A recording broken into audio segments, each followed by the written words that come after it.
All right, welcome back to Citizen Weekend. We have in studio Hussein Khalid, CEO of Vocal Africa, and we also have Dr. Nicodemus Minde, who is a researcher at ISS Nairobi. And before the break, I had asked if this is something you expected. You know, Hussein, this is directed at you. Two former Chief Justices, one was allowed into court with Tundu Lissu, the other was denied entry, a former Justice Minister for Kenya, a lot of people made the point that under the EAC Protocol Treaty, citizens of East Africa should be able to move freely across borders. It's true. If you look at the top of our passports, the topmost part is written East African Community. So the idea is that there is free movement of persons and goods across the borders, and it should be open to anyone and everyone. But even if we're not in the cooperation, people travel all over the world to follow up on court cases. And a good example is Kenya's parliamentarians. When someone has a case at the ICC, you know how they travel in hordes across overseas, to go and just witness and give support and stand in solidarity. So how is it that we can do that, all the way in Europe, in The Hague, but we can't do that in East Africa, where we have a cooperation agreement? So the idea was to go there. We were not meddling in any way. We were simply going there to observe. After we were invited by Tanzanian civil society, the Tanganyika Law Society, and others, so that we can just help in terms of ensuring that the court process moves on as expected, and to just apply pressure so that there is no interference in what Tundu Lissu is facing. Okay. So that's why we were there. Okay. Yeah, but Minde, you're speaking as a Kenyan activist. Maybe the experience for Tanzanian nationals is entirely different. Is it usually like that? Is that how Tanzania handles those it views, as Madam Samia Suluhu has said, meddlers?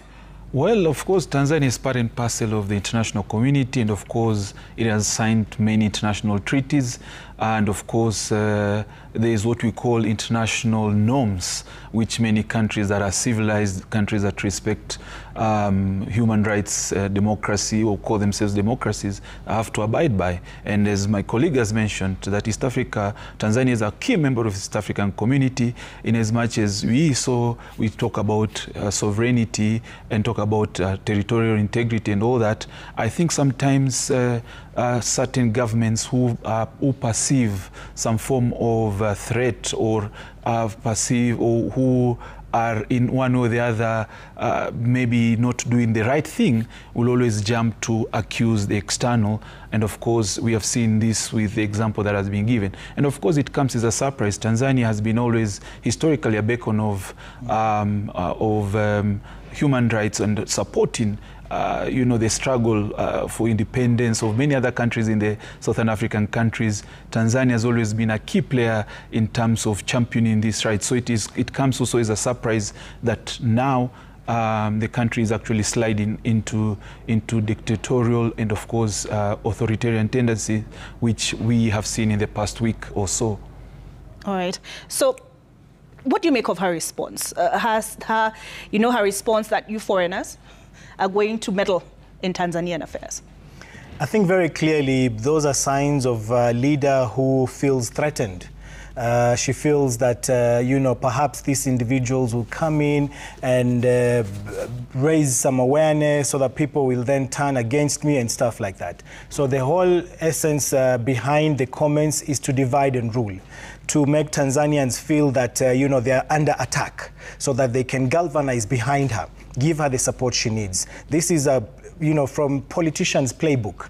Every time you feel your time is almost up, then you hide either behind your borders, as she is doing, or you can hide behind a community or a select group of people. And the idea is to have the us versus them, here versus there, and which is something that, is used many times by politicians. And what we need to understand is that human rights are universal.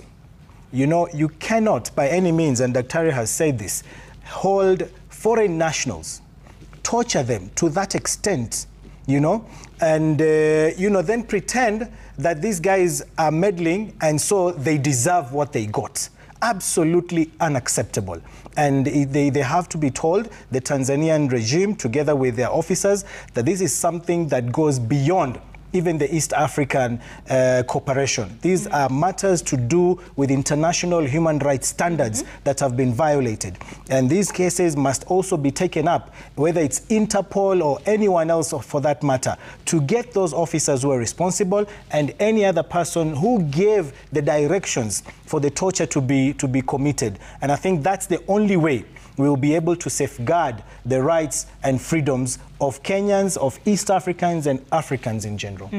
I'm curious, Dr. Minde, what do you make of the region's response? Because there are those who believe that Tanzania, Kenya, Uganda are of the same mind. Oh, yes. When it comes to this. Well, I think it comes also to no surprise that certain sections and how it has been responded at very high level, which again begs the question, was there some form of coordinated approach towards this? See, this is a question that has to be interrogated. Of course, Kenya's foreign minister at one point made reference to this collaboration in reference to the Besigye case. So again, we as researchers and of course policy analysts, we tend to also ask crucial questions whether or not there are coordinated responses by the government. And of course, be it as it may, when you look at the protection of citizens, foreign citizens in foreign countries, it is the duty of most ministries of foreign affairs to actually really protect the rights of these foreign individuals, and of course, at all costs. And then when they are taken back to their country, then they can be able to face maybe cases brought against them. But if you look at the layers of diplomacy and the conduct of state relations, diplomacy actually calls for the protection of the individuals, of foreign individuals in foreign countries. And for me, this is something that really has to be really interrogated fully. All right. You have something to add to that? Yeah, I think I agree that there was some level of, I believe they spoke, you know, these three countries. You asked a very important question. How is it that one former Chief Justice goes in and the other one doesn't? Even when you look at those of us who were denied, there are some who are working still in civil society who are allowed to go in. You know, even those people who traveled with Boniface Mwangi that morning and they were allowed in, some of them were still there and absolutely nothing was done. So we believe that there was some form of communication. And if you listen also to what Boniface has claimed this morning in his X, it's like he was being accused of information only Kenyans would know of. You know, calling him Mungiki, telling him he's a thug and stuff like that. All these are claims that, you know, came from the Tanzanian security officers. So we believe that at some point, these governments had some level of communication and they shared whatever information they shared, such that, you know, you say Daktari can go in, Khalid cannot go in. Olive can go in, so-and-so cannot go in. So we believe that there was that. And this is what we are saying. These governments are united to oppress their people.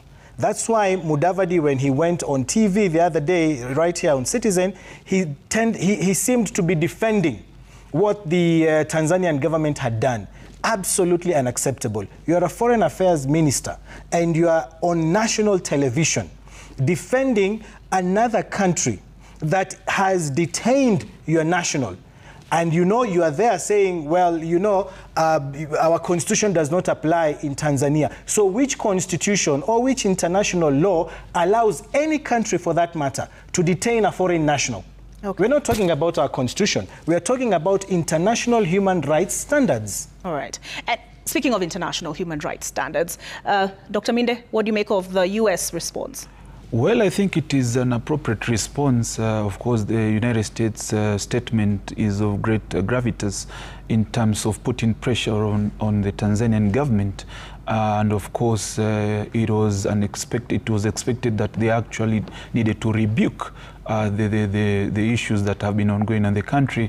And of course, this is actually what is needed going forward. For example, now that there is this treason charge against the opposition leader, and mind you, there is also the opposition has been disbarred from the elections up until now. So it looks like the elections will just be, will go unchallenged.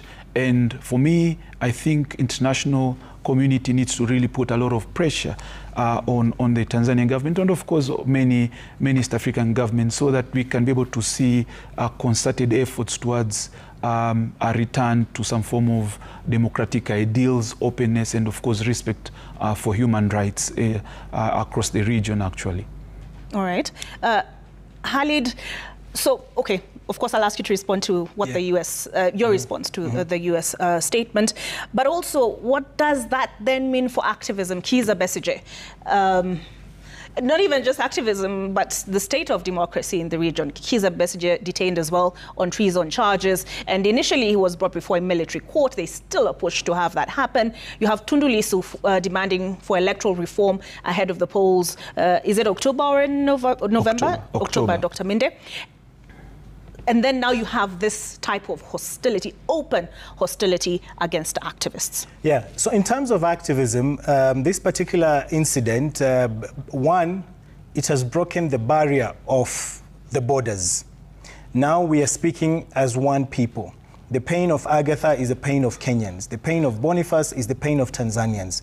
We are all saddened, irrespective of which country you come from. But as East Africans, we all now understand that we owe each other, that demand for solidarity to stand united. So one thing that this particular incident has done is that we no longer want to abide by those borders that were put, in place by colonialists. We are one large community, and that is how we want to see it. Number two, what we've also clarified from this particular incident is that these leaders are working together. These three governments are working together. And unfortunately, when it's about human rights, when it's about activism, when it's about constitutionalism and stuff like that, that is where they work together to violate the rights. That's how Kenya can attempt to kidnap or abduct Maria Sarungi Sehai with intentions to transfer them. That is why Kizza Besigye today is behind the docks because of actions of the Kenyan government, and many other related issues. We have Tanzanians who are picked from Kenya, Kenyans who are picked from Uganda, and this is, the modus operandi for them. So number two, we have confirmed that they are working together to silence critics. Number three, we've also seen now that we need to have politicians working together. We can no longer just work within our political divides. Seeing a presidential candidate in Kenya, yes, indeed, former Chief Justice, but a presidential candidate who has announced that he's vying for a political seat, crossing over the border to Tanzania to stand in solidarity with a Tanzanian opposition leader who is facing untold suffering, Seeing Martha Karua, another presidential contender, crossing the border into Uganda. So even the political divide, we now must see each other as brothers and sisters. Let the leaders work together against us. But as a people, if we agree that we will stand together and a violation in Tanzania is a violation in Uganda and in Kenya, then we will be able to move forward collectively. Do you think the events of June the 25th in Kenya 2024 may have contributed to the current state of affairs? Without a doubt. And of course, if you look at the events of the past year or so in many of these East African countries, you can see there's that threat of fear, especially by the ruling elite, that such scenarios could actually be replicated in their countries. In Uganda, for example, right now, the parliament just passed the UPDF Act, which now mandates citizens can be tried in military courts.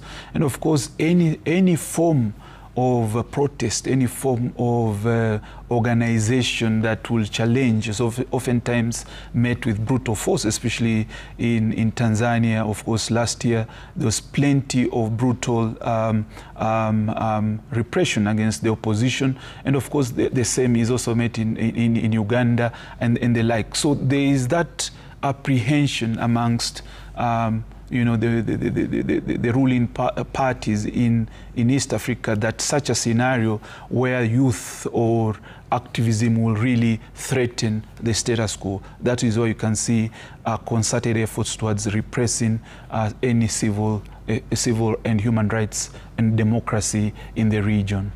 Some of those who've been asked to, you know, speak out against these kinds of actions, the African Union, for example, that Martha Karua wrote to. Yeah.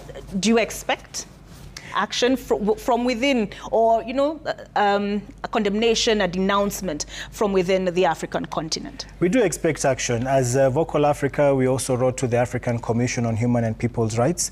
We also submitted an urgent appeal to the United Nations Working Group on Enforced and Involuntary Disappearances. These are units within the United Nations and the African Commission that work to push states to address human rights violations when those violations are reported to them. So we believe by now, definitely the Tanzanian government must have received the formal complaint from these institutions. But of course, you know how the United Nations and these international bodies work. Their members are the states, so they can't really like announce or just let everyone know what kind of communication has been sent to member states. But yes, we've done that, and we are presently also trying to invoke many other international instruments, because we've changed now from Free Boniface Mwangi and Free Agatha Atuhaire, because we have them, to Justice for Boniface and Justice for Agatha. These individual officers, including Mafuele and others, we know them now. And we have the pictures. We've asked Boniface. Where did you get that information? We've gotten that from partners. We have pictures, we have everything. We went to show Boniface and Agatha whether they identify those individuals, and they said yes. Like one of them, he said, this is the guy who actually called officers from Central Police Station to come for us. So we know them, and we have their photos. And the next course of action is that they must be arrested immediately. And if the government of Tanzania does not do it, then we have to invoke the international instruments, yeah, Interpol and others, so that if they ever try to step outside of Tanzania, then action, whichever country is around, they need to arrest them. So we want to send a very clear message, Olive, with this particular incident, that you cannot just, you know, operate with such impunity of this kind. The message has to go out very clearly that this is unacceptable. All right, Dr. Minde, your last word. Do we have reason to despair as East African citizens? Well, I don't think this is the time to despair. I think it is important that to speak about democracy. Democracy is what builds countries, and of course, my colleague has mentioned what is happening in Kenya and the like. But again, you also find in Tanzania, you also have similar people have also been abducted, missing, and of course, there's also demand for them to be their whereabouts actually, and of course, it is very important. But again, on the broader context of democracy and human rights in the continent, and of course in the East African region, we see that there's been a deterioration of this democracy in terms of civil rights and liberties across this. But I think on your question on whether or not we should lose hope, I think it's not the right time to lose hope. I think it is very important to continue to speak up, and of course institutions that have been put in place to stand in terms of accountability, institutions such as the judiciary, institutions such as parliament, institutions such as the electoral commission, to what extent can they be empowered to really speak and bring people to account? And of course, the role of the citizens in terms of pushing for this great accountability is very, very vital going forward. All right. Thank you, gentlemen. We had Agatha on the line earlier. Unfortunately, she dropped off. We can imagine there are many demands on her time, but we will try to get a hold of her and get, understand from her what gives her the courage to speak out. These are not easy things to talk about, and also how it may have changed her outlook on things. So I want to thank Dr. Nicodemus Minde, who is a researcher, ISS Nairobi Institute for Security Studies, Nairobi, as well as you, Hussein Khalid. You're determined to keep up the fight? Definitely. All right. He is the CEO of Vocal Africa. We take a break, but Citizen Weekend continues on the other side.